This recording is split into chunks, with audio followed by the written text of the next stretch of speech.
Welcome back, everybody. Today I'm going to teach you how to add a search bar to your Weebly website. This is a fantastic feature that helps your visitors quickly find specific content on your site without having to navigate through multiple pages manually. Let's jump right into it. First, you'll want to open your browser and head over to Weebly.com. Once you're on the homepage, go ahead and log into your Weebly account using your credentials. After logging in, you'll land on your homepage where you can see all your website management options laid out before you. Now direct your attention to the left side menu. Here you'll spot an option labeled Website, click on it, and underneath this option, you'll find Edit Site. Click on that to proceed to the next step. This is where you'll access the actual editing interface for your Weebly sites.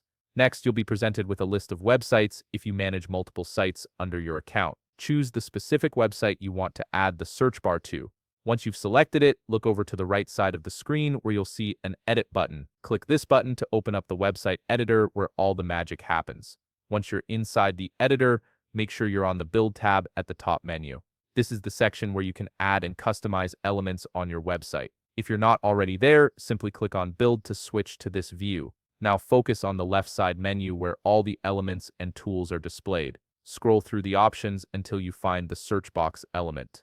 If you're having trouble locating it among all the available elements, just click on Show All Elements to expand the full list. This will make it much easier to spot the search box option. Once you've found the search box element, simply click and drag it into the area of your website where you want it to appear. You can place it in your header, sidebar, or any section that makes sense for your site's layout and user experience. After dropping the search box onto your page, you have the freedom to customize it to match your website's design. You can adjust its size, change colors, modify the placeholder text, and tweak other styling options to ensure it blends seamlessly with your overall aesthetic. And that's it. You've successfully added a functional search bar to your Weebly website, making it easier for visitors to navigate and find exactly what they're looking for. If you found this video helpful, please leave a like, subscribe, and see you in the next video.